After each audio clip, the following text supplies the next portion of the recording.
Hello दोस्तों, तो कैसे हैं आप सब। Welcome to my channel success junction, एक कदम सफलता की ओर। और हम लेकर के आ गए हैं आपके लिए साइंस की क्लास नंबर 10। जी हाँ, हमारी क्विज चल रही थी, तो ये 10वें नंबर की क्विज है। इससे पहले हम 9 क्विज करा चुके हैं और साइंस बहुत ही ज़्यादा महत्वपूर्ण है आगामी रेलवे एग्जाम के लिए। आगामी जो भी जेल प्रहरी का एग्जाम आ रहा है, मध्य प्रदेश आरक्षक की जो वैकेंसी आ रही है, एमपीएसआई, यूपीएसआई, जेल वार्डन, इन सभी के लिए बहुत ही ज़्यादा आवश्यक है साइंस। क्योंकि साइंस अब अच्छे लेवल की पूछी जाती है, स्पेशली रेलवे ग्रुप डी और रेलवे एनटीपीसी में तो साइंस बहुत ही अच्छे लेवल की पूछी जाती है। तो हम उसी लेवल को यहाँ पर लेकर के आए हैं। जिस जिस तरह से एग्जाम्स में पूछी जाती है, ठीक उसी पैटर्न को हमने फॉलो किया है। 10 प्रश्न यहाँ पर आपको बायोलॉजी के पूछे जाएंगे, 5 प्रश्न फिजिक्स के होंगे और 5 प्रश्न केमिस्ट्री के होंगे। कभी कभी ऐसा होता है, कभी कभी फिजिक्स के 10 प्रश्न हो जाते हैं, तो 5 प्रश्न बायोलॉजी, 5 प्रश्न केमिस्ट्री। तो इसी पैटर्न को फॉलो करते हुए हम यहाँ पर लेकर के आए हैं अपनी क्विज। आइए बिना समय गवाए चलते हैं पहले प्रश्न की ओर। यहाँ से आपकी बायोलॉजी अर्थात जीव विज्ञान स्टार्ट हो रहा है। तो पहला प्रश्न है, ऊंचाई पर रहने पर लाल रुधिर कोशिकाओं की संख्या बढ़ जाती है, क्यों? इसका ऑप्शन ए है, पर्वतों पर ऑक्सीजन कम मात्रा में होती है। ऑप्शन बी है, शरीर को गर्म रखने हेतु अधिक ताप की आवश्यकता होती है। ऑप्शन सी है, पर्वतीय वायु में जीवाणु अनुपस्थित होते हैं। और ऑप्शन डी है, पर्वतों पर ऑक्सीजन अधिक मात्रा में होती है। इसका आंसर है ए, यानी कि पर्वतों पर ऑक्सीजन कम मात्रा में होती है। ऑक्सीजन कम मात्रा में होने की वजह से क्या होता है कि जो आरबीसी होती है उनकी संख्या बढ़ जाती है। आइए देखते हैं इसका आंसर और संपूर्ण जानकारी। तो देखिए, लाल रुधिर कोशिकाओं का आकार यानी आरबीसी का आकार गोल व बीच में चपटा होता है। यह प्रश्न आया हुआ है कि आरबीसी का आकार कैसा होता है। 1 घन मिलीमीटर में इनकी संख्या 50 लाख तक होती है। इन कोशिकाओं का कार्य शरीर की सभी कोशिका में ऑक्सीजन पहुंचाना होता है। यानी देखिए, ऑक्सीजन का परिवहन कौन करता है? तो आरबीसी जो होता है वो ऑक्सीजन का परिवहन करता है। डब्ल्यूबीसी जो होता है वो रोगों से हमारी रक्षा करता है। तो डब्ल्यूबीसी को फाइटर पायलट भी कहते हैं। और आपका जो लाल रुधिर कोशिका है आरबीसी, इनको ऑक्सीजन पहुंचाने वाला वाहक भी कहते हैं। आइए देखते हैं आगे प्रश्न नंबर 2। लाल रुधिर कोशिकाओं की संख्या बढ़ जाती है क्योंकि पर्वतों पर ऑक्सीजन की मात्रा कम होती है। देखिए, इससे जुड़ा हुआ एक वाकया हम आपको बताते हैं। एक बहुत ही फेमस जो है वो साइकिलिस्ट थे, साइकिल रेसर थे। उन्होंने ओलंपिक में गोल्ड जीता था। कुछ समय बाद उनका ओलंपिक का गोल्ड उनसे छीन लिया गया। क्यों छीन लिया गया? क्योंकि उन्होंने क्या किया था, वो एक बार साइकिलिंग करने के लिए पर्वत पर गए थे, पठार पर। वहाँ पर उन्होंने साइकिलिंग की और वहाँ पर साइकिलिंग करने के बाद उनकी आरबीसी की संख्या बढ़ गई। वहाँ से उन्होंने अपना ब्लड निकाला और उस ब्लड को नीचे आकर के जब वो ओलंपिक में अपनी रेसिंग करने के लिए गए, रेस करने के लिए गए, तब उन्होंने उस ब्लड को चढ़ा लिया। उससे क्या हुआ, आरबीसी की संख्या उनके अंदर बढ़ गई और उसका परिणाम क्या हुआ कि वो बड़ी आसानी से रेस जीत गए। इस वजह से उनकी जो है गोल्ड मेडल बाद में निकाल लिया गया। उनको डोपिंग माना गया, एक तरह से डोपिंग केस यहाँ पर माना गया था। चलते हैं प्रश्न नंबर 2 की ओर। तो प्रश्न नंबर 2 है, लाल रुधिर कोशिकाओं का जीवन काल कितना माह होता है? यह भी बहुत बार प्रश्न आया हुआ है कि आरबीसी का टाइमिंग कितनी होती है, कितने माह की टाइमिंग होती है।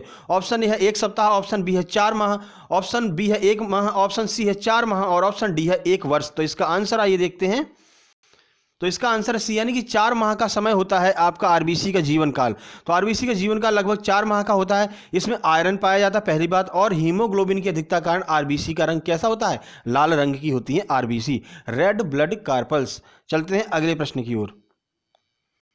तो ये आ गया आपका प्रश्न नंबर 3, रक्त का कौन सा भाग अधिक आयतन बनाता है? ऑप्शन ए है आरबीसी, ऑप्शन बी है डब्ल्यूबीसी, ऑप्शन सी है प्लाज्मा और ऑप्शन डी है रक्त प्रोटीन।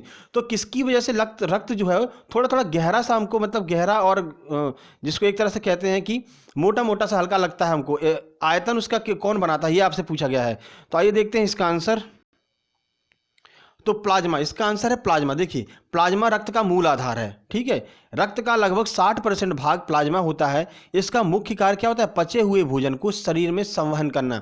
देखिए, प्लाज्मा जो होता है थोड़ा सा कठोर होता है, जिसकी वजह से हमको रक्त कैसा लगता है? हल्का सा जो है चिपचिपा सा लगता है। नहीं तो अगर रक्त वैसा ही होता, आरबीसी और डब्ल्यूबीसी होती रक्त में और कुछ नहीं होता, तो बिल्कुल पानी सा होता है, आपकी उंगली पर चिपकता नहीं, तुरंत नीचे गिर जाता। लेकिन आप कभी कभी महसूस करेंगे, आपकी उंगली से अगर ब्लड बह रहा है, पोंछने के बाद में थोड़ा सा ब्लड रह जाता है, वो चिपचिपा सा लगता है। तो चिपचिपा क्यों लगता है? क्योंकि उसमें प्लाज्मा मौजूद होता है और 60% प्लाज्मा उसमें मौजूद होता है। यानी कि रक्त का 60% भाग प्लाज्मा होता है। इस वजह से वहां पर रक्त को आयतन मिल जाता है। और ये इसका कार्य क्या है? इसका कार्य है पचे हुए भोजन को शरीर में संवहन करना, जिससे हमें ताकत महसूस होती है। चलते हैं प्रश्न नंबर 4 की ओर।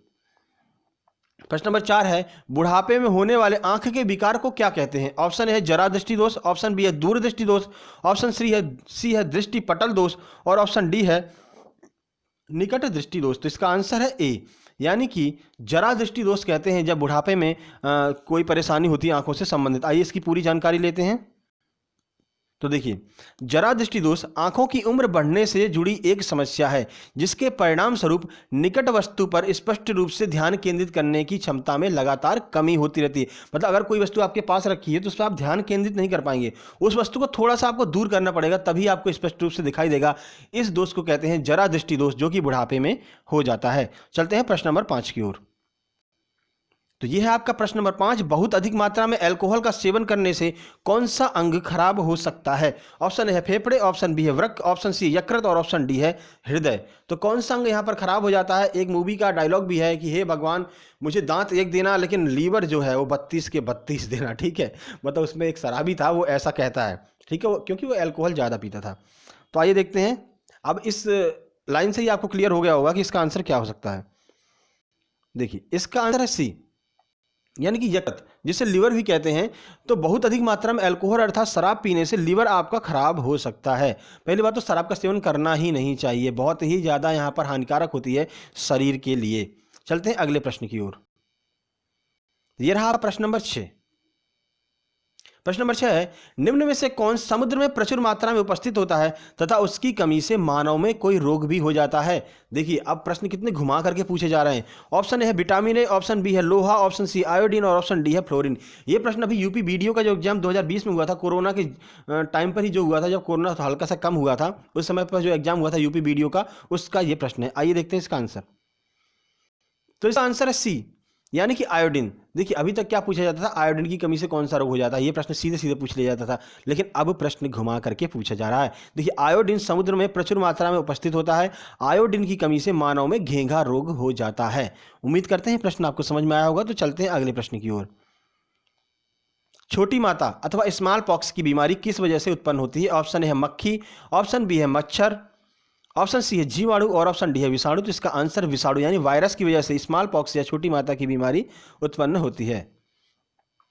चलते हैं प्रश्न नंबर 8 की ओर।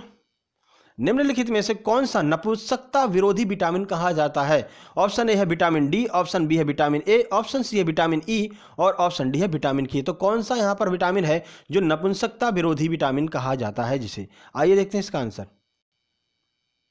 तो देखिए, इसका आंसर है सी, यानी कि विटामिन ई। विटामिन ई मनुष्य को स्वस्थ रखने के लिए और विभिन्न रोगों से दूर करने के लिए आवश्यक है। यह विभिन्न प्रकार के खाद्य पदार्थों में पाया जाता है। इसे नपुंसकता विरोधी विटामिन भी कहते हैं। स्पेशली बालों के लिए, चेहरे के लिए, फेस के लिए बहुत ही ज़्यादा आवश्यक होता है। देखिए, कभी कभी अगर आप जाएंगे मेडिकल पर, तो बोलेंगे विटामिन ई की गोलियाँ दे दीजिए, तो आपको हरे कलर का ईवीओन कैप्सूल दे देते हैं। उसको मतलब बोलते हैं इसको काट करके बालों में लगाइए, चेहरे पर लगाइए। तो विटामिन ए से भरपूर होता है। ठीक है, चलते हैं अगले प्रश्न की ओर। तो ये आया आपके सामने प्रश्न नंबर 9। जब कोई व्यक्ति अधिक खाना खाता है तो उसका वसीय ऊतक किससे भर जाता है? ऑप्शन ए है वसा से, ऑप्शन बी है त्वचा से, ऑप्शन सी है मांसपेशियों से और ऑप्शन डी है रक्त से। तो आइए देखते हैं इसका आंसर। तो देखिए, यह इसका आंसर कि जब कोई व्यक्ति अत्यधिक खाना खाता है तो उसका वसीय ऊतक वसा से भर जाता है। वसा त्वचा में नीचे रहकर प्रत्यंग एवं शरीर को आकृति देता है तथा यह चोट लगने से बचाता है। देखिए, कोई व्यक्ति बहुत ज़्यादा खाना खाता है तो हल्का सा मोटा सा लगता है आपको, तो उसका रीजन क्या होता है? तो देखिए, उसमें वसीय अम्ल जो होता है, उसके वसीय ऊतक में वसा पूरी तरह से भर जाता है। ठीक है, अब वसा का कार्य क्या होता है? तो वसा क्या करता है? हमारे पहली बात तो शरीर को आकृति प्रदान करता है। दूसरी बात, कोई चोट अगर आपकी हड्डियों तक पहुंचे तो हड्डियों तक पहुंचने से पहले वो अपने आपकी जो चर्बी होती है, इसे चर्बी भी कहते हैं, चर्बी से होकर के गुजरती है। तो ये क्या होता है? एक मतलब फुसफुसा सा पदार्थ बना लेता है जिसकी वजह से हड्डियों तक चोट नहीं पहुंच जाती है। बहुत ज़्यादा गहरी चोट लगे तभी वो हड्डियों तक पहुंचती है, नहीं तो वसा अपने ऊपर यहाँ पर झेल लेता है। चलते हैं अगले प्रश्न की ओर। ये आ गया आपके सामने प्रश्न नंबर 10। अपनी आंखों को स्वस्थ रखने के लिए हमें आहार में इनमें से किसे सम्मिलित करना चाहिए? आंखें बहुत ही ज़्यादा जरूरी हैं, इसको स्वस्थ रखने के लिए हमें इनमें से कौन सा पदार्थ सम्मिलित करना चाहिए अपने भोजन में? तो इसका ऑप्शन ए है विटामिन डी, ऑप्शन बी है विटामिन के, ऑप्शन सी है विटामिन सी और ऑप्शन डी है विटामिन ए। तो आइए इसका आंसर देखते हैं। इसका आंसर है विटामिन ए। इसका आंसर डी है। विटामिन ए को आप शामिल करेंगे अपने भोजन में तो आप आंखों को सुरक्षित और अधिक मजबूत, अधिक अच्छा बना सकते हैं। तो विटामिन ए हमारे शरीर को बहुत ही आवश्यक है। इसका सेवन करने से आंखों में रोशनी, मांसपेशियों की मजबूती, हड्डियों के संवर्धन और रक्त में कैल्शियम का स्तर सही रखने में मदद मिलती है। तो विटामिन ए जरूर खाइए, सेब जरूर खाइए। इसकी कमी से बेरी रोग भी, रतौंधी रोग हो जाता है। चलते हैं अगले प्रश्न की ओर। तो ये आ गया आपका फिजिक्स। यहाँ से आपका फिजिक्स अर्थात भौतिक विज्ञान स्टार्ट हो रहा है। 5 प्रश्न आपको फिजिक्स के पूछे जाएंगे, उसके बाद 5 प्रश्न आपको केमिस्ट्री अर्थात रसायन विज्ञान के पूछे जाएंगे। तो प्रश्न नंबर 11 है, सूर्य के प्रकाश को पृथ्वी तक पहुंचने में कितना समय लगता है? अब देखिए इसमें सेकेंडों में पूछ लिया है भाई, इससे पहले मिनट में पूछा जाता था, अब सेकंड में पूछ रहे हैं। इतना प्रश्न का स्तर यहाँ पर उठा दिया है। तो ऑप्शन है 400 सेकंड, ऑप्शन बी है 500 सेकंड, ऑप्शन सी है 600 सेकंड, ऑप्शन डी है 700 सेकंड। तो बताइए क्या होगा इसका आंसर? आइए इसका आंसर देखते हैं और संपूर्ण जानकारी देते हैं आपको इस प्रश्न के बारे में। इसका आंसर है बी, यानी कि सूर्य के प्रकाश को पृथ्वी तक पहुंचने में 500 सेकंड अर्थात लगभग 8 मिनट का समय लगता है। अभी तक मिनट ही पूछा करते थे परीक्षाओं में, अब आपसे सेकंड भी पूछने लगे हैं, क्योंकि परीक्षाओं का स्तर अब बढ़ गया है। 2.5 करोड़ फॉर्म भरे गए भाई एनटीपीसी रेलवे में। तो समझ लीजिए कि परीक्षा का स्तर क्या होने वाला है, कंपटीशन का लेवल क्या होने वाला है। 15 दिसंबर से एग्जाम्स स्टार्ट होने वाले हैं, तो तैयारी स्टार्ट कर दीजिए। बिल्कुल अब तैयारी बिल्कुल स्टार्ट कर दीजिए। और साइंस जो है अच्छे लेवल का आता है, जो कि हमारी जैसी हमारी जो है सीरीज में दिया हुआ है। हमने अभी तक 9 वीडियो बनाई है, ये 10वीं वीडियो है, तो सारी की सारी वीडियो आप देख लीजिए। अच्छे लेवल का साइंस की हमने आपको प्रैक्टिस कराई है। प्रश्न नंबर 12 की ओर चलते हैं। ये रहा प्रश्न नंबर 12, किस रंग के प्रकाश की चाल अधिकतम होती है? ऑप्शन ए सफेद, ऑप्शन बी है बैगनी, ऑप्शन सी है लाल और ऑप्शन डी है हरा। तो इसका आंसर है सी, यानी कि लाल रंग के प्रकाश की चाल अधिकतम होती है। क्यों होती है हमने आपको पहले भी वीडियो में बताया है, चलिए आइए और बता देते हैं। लाल रंग का बिखराव जो होता है वो न्यूनतम होता है, इसलिए लाल रंग की चाल जो है वो सर्वाधिक होती है। और इसका प्रयोग सिग्नलों में किया जाता है, खतरा के सूचक के रूप में किया जाता है लाल रंग का प्रयोग, क्योंकि इसका बिखराव बहुत ही ज़्यादा कम होता है। चलते हैं अगले प्रश्न की ओर। यह आगे के सामने प्रश्न नंबर 13, अगर कोई वस्तु उस पर पड़ने वाले सारे प्रकाश को अवशोषित कर लेती है तो किस रंग की दिखाई देगी? आपसे यह पूछा गया है। ऑप्शन है पीले रंग की, ऑप्शन बी है काले रंग की, ऑप्शन सी है सफेद और ऑप्शन डी है गुलाबी रंग की। आइए देखते हैं इसका आंसर। देखिए इसका आंसर है बी, यानी कि काले रंग की दिखाई देगी। जब भी कोई वस्तु किसी रंग के प्रकाश को उत्सर्जित करती है तो वह वस्तु उसी रंग की दिखाई देती है। अगर कोई वस्तु में सफेद दिखाई दे रही है तो वह सफेद रंग के प्रकाश को उत्सर्जित कर रही है। अगर कोई वस्तु में लाल दिखाई दे रही है तो लाल रंग के प्रकाश को उत्सर्जित कर रही है। लेकिन अगर कोई वस्तु हमें काली दिखाई दे रही है तो वो सभी प्रकाश को अवशोषित कर ले रही है, यानी कि अर्थात कोई वस्तु सारे प्रकाश को अवशोषित कर लेगी तो हमें काले रंग की दिखाई देगी। कई बार प्रश्न ये परीक्षाओं में आया हुआ है। चलते हैं अगले प्रश्न की ओर। प्रश्न नंबर 14 है, ऊपर से देखने पर तालाब में पानी कैसा दिखाई देगा? ऑप्शन ए है अधिक गहरा, ऑप्शन बी है कम गहरा, ऑप्शन सी समान और ऑप्शन डी है कभी गहरा कभी उथला। इसका आंसर है बी, यानी कि ये कम गहरा दिखाई देगा आपको। ऐसा क्यों होता है आइए बताते हैं। प्रकाश के अपवर्तन के कारण तालाब का पानी ऊपर से देखने पर कम गहरा दिखाई देता है। तो ऐसा ना हो आप ऊपर से पेड़ से देख रहे हैं तो आपको पानी जो है कम गहरा दिखाई दे रहा है और आप कूद गए भाई तालाब में, और फिर उसके बाद अंदर जाकर के पता चला अरे भाई ये तो बहुत ही ज़्यादा गहरा है, फिर आप कह रहे हैं हेल्प, कोई बचाओ बचाओ। हाँ, तो ऐसा मत विश्वास करना। ऐसा ही सिक्के के साथ में भी होता है, लगता है सिक्का तो बहुत ऊपर है, लेकिन जब उसे पकड़ने जाते हैं बाल्टी में रखा हुआ सिक्का तो बहुत ही अंदर होता है, क्योंकि वहाँ पर अपवर्तन की क्रिया होती रहती है। चलते हैं प्रश्न नंबर 15 की ओर। प्रश्न नंबर 15 है, पानी में रखा मार्बल बड़ा दिखाई देता है क्योंकि पानी इस रूप में कार्य करता है। तो किस रूप में कार्य करता है पानी? ऑप्शन ए है अवतल लेंस के रूप में, ऑप्शन बी है उत्तल लेंस, ऑप्शन सी आवर्धक लेंस और ऑप्शन डी है बी और सी दोनों की तरह। तो आइए देखते हैं इसका आंसर क्या होने वाला है। इसका आंसर है डी, यानी कि बी और सी दोनों की तरह।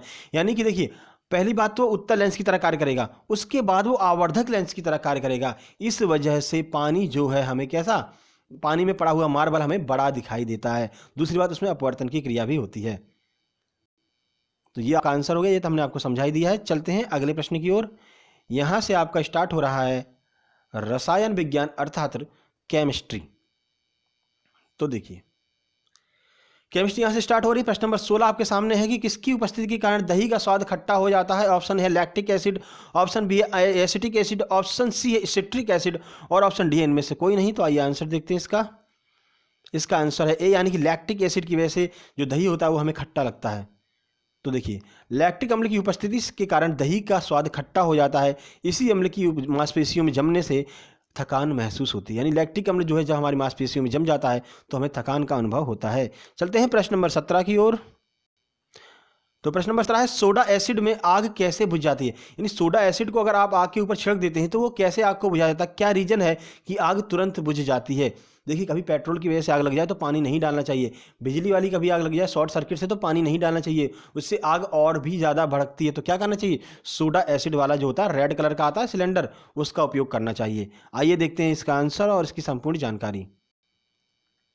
देखिए ऑप्शन ए है हवा की आपूर्ति काटने पर, ऑप्शन बी है प्रज्वलन का तापमान बढ़ाने पर, ऑप्शन सी है दहनशील पदार्थ को हटाने पर, ऑप्शन डी इनमें से कोई नहीं। तो इसका आंसर हो गया ए, सोडा एसिड जब किसी जलती हुई वस्तु पर छिड़का जाता है तो वह उस वस्तु पर एक अपारगम्य परत बना लेता है, जिससे वस्तु वायु के संपर्क में नहीं आ पाती और जलने के लिए आवश्यक ऑक्सीजन मिलना बंद हो जाती है। ये तो हम जानते हैं कि ऑक्सीजन मिलेगी तभी आग जलेगी। तो ये सोडा एसिड क्या करता है, उस वस्तु के ऊपर एक अपारगम्य परत बना लेता है, जिससे जो बाहर से हवा मिलती रहती है जिसमें ऑक्सीजन होता है वो ऑक्सीजन वस्तु तक नहीं पहुँच पाता है और ऑक्सीजन की अनुपस्थिति में कोई भी वस्तु नहीं जलती है। ये तो हम जानते ही हैं, इस वजह से तुरंत आग बुझ जाती है।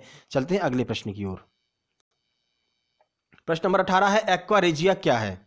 एक्वा रेजिया के बारे में आपसे पूछा है। ऑप्शन ए हाइड्रोक्लोरिक अम्ल और नाइट्रिक अम्ल का 2:1 का जो अनुपात होता है। ऑप्शन बी हाइड्रोक्लोरिक अम्ल और नाइट्रिक अम्ल का 3:1 में मिलाने पर।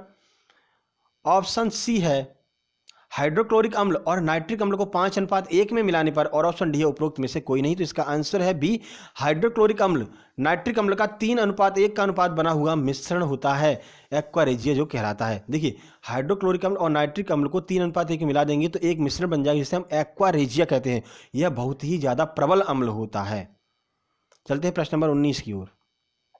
ये आ गया आपके सामने प्रश्न नंबर 19। चींटियों द्वारा उत्पादित अम्ल को क्या कहा जाता है। ऑप्शन ए है फॉर्मिक अम्ल, ऑप्शन बी है फॉलिक अम्ल, ऑप्शन सी है नाइट्रिक अम्ल और ऑप्शन डी है एसिटिक अम्ल। तो इसका आंसर हो गया ए, बहुत ही ज्यादा बार ये परीक्षाओं में आया हुआ है तो आप लोगों को पता भी होगा। आइए देखते हैं इसका संपूर्ण जानकारी। तो चींटियों द्वारा उत्पादित अम्ल को फॉर्मिक अम्ल कहा जाता है। इस अम्ल की गंध विशेष प्रकार की होती है जिसके द्वारा चींटियां समूह में पंक्ति में चलती हैं। देखिए अगर आप कहीं देखेंगे तो चींटियां एक लाइन में चलती रहती हैं, कोई भी सामान ले जा रही हैं, अपने से ज़्यादा भार उठा सकती हैं, अपने वजन के 3 गुने ज़्यादा भार को चींटियां उठा सकती हैं, ये उनकी विशेषता होती है। और हमेशा एक लाइन में एक अनुशासन में क्यों चलती हैं, क्योंकि वो फॉर्मिक अम्ल का स्त्रावण करती रहती हैं जिसकी गंध बहुत तीखी होती है, विशेष प्रकार की होती है। उस गंध को सूंघते हुए चींटियां एक ही लाइन में चलती रहती हैं। अगर आप उन्हें एक बार हटा भी देंगे तो फिर से वो एक ही लाइन में आ जाएंगी। चलते हैं प्रश्न नंबर 20 की ओर। प्रश्न नंबर 20, जब मांसपेशियों तक ऑक्सीजन की आपूर्ति पर्याप्त नहीं होती है तब ग्लूकोज का अपूर्ण दहन होता है। इसके परिणाम स्वरूप किसका संचय होता है। कितना घुमा करके प्रश्न पूछा है। पहले आपसे बहुत सिंपल प्रश्न पूछे जाते थे, अब नहीं पूछे जाएंगे। यूपी पीसीएस 2020 का यह प्रश्न है। आइए देखते हैं इसका आंसर और इसकी संपूर्ण जानकारी। ऑप्शन ए है कार्बन डाइऑक्साइड का संचय हो जाता है, ऑप्शन बी एसिटिक अम्ल जम जाता है, ऑप्शन सी लैक्टिक एसिड जम जाता है और ऑप्शन डी है पानी जम जाता है। आइए देखते हैं इसका आंसर सी, यानी कि लैक्टिक एसिड जो है वो मांसपेशियों में जम जाता है। मांसपेशियों में ऑक्सीजन की आपूर्ति ना होने पर उसमें लैक्टिक अम्ल जम जाता है जिससे हमें थकान का अनुभव होता है। और लैक्टिक एसिड ही रीजन है दही के खट्टे होने का, ये हम आपको अभी ऊपर बता करके ही आए हैं। तो ये थे हमारे प्रमुख 20 प्रश्न। आपको कैसे लगे अपना फीडबैक कमेंट बॉक्स में जरूर दीजिएगा। धन्यवाद। लाइक और शेयर जरूर कर दीजिएगा वीडियो को और सब्सक्राइब भी कर दीजिएगा अगर आप पहली बार हमारे चैनल पर आए हुए हैं। बहुत सारी test series free of cost आपको डिस्क्रिप्शन बॉक्स में देखने को मिल जाएंगी। तो डिस्क्रिप्शन बॉक्स पर कैसे जाना है, हमारे जो टाइटल है उस टाइटल पर आप क्लिक करेंगे तो डिस्क्रिप्शन बॉक्स ओपन हो जाएगा। वहाँ पर जा करके आप सारी टेस्ट सीरीज सभी विषयों की फ्री ऑफ कॉस्ट ज्वाइन कर सकते हैं। तो जल्द ही मिलते हैं आज शाम को 4 बजे एक नई वीडियो के साथ में, जहां पर हम आपको इंग्लिश का नया चैप्टर चालू कर रहे हैं, नाउन। आज उसकी थ्योरी क्लास होगी, बाकी 3 दिन उसकी प्रैक्टिस क्लास होगी। तो आज स्टार्ट हो रही है नाउन। इससे पहले हम आर्टिकल की थ्योरी क्लास और प्रैक्टिस क्लास करा चुके हैं। तो जरूर आइएगा, क्योंकि लेबर इंस्पेक्टर, पटवारी और अन्य जो व्यापम के एग्जाम्स आने वाले हैं, साथ ही साथ यूपी में जो एग्जाम्स आने वाले हैं, उनके लिए इंग्लिश बहुत ही ज़्यादा जरूरी है। तो जल्द ही मिलते हैं शाम को 4 बजे। तब तक के लिए नमस्कार।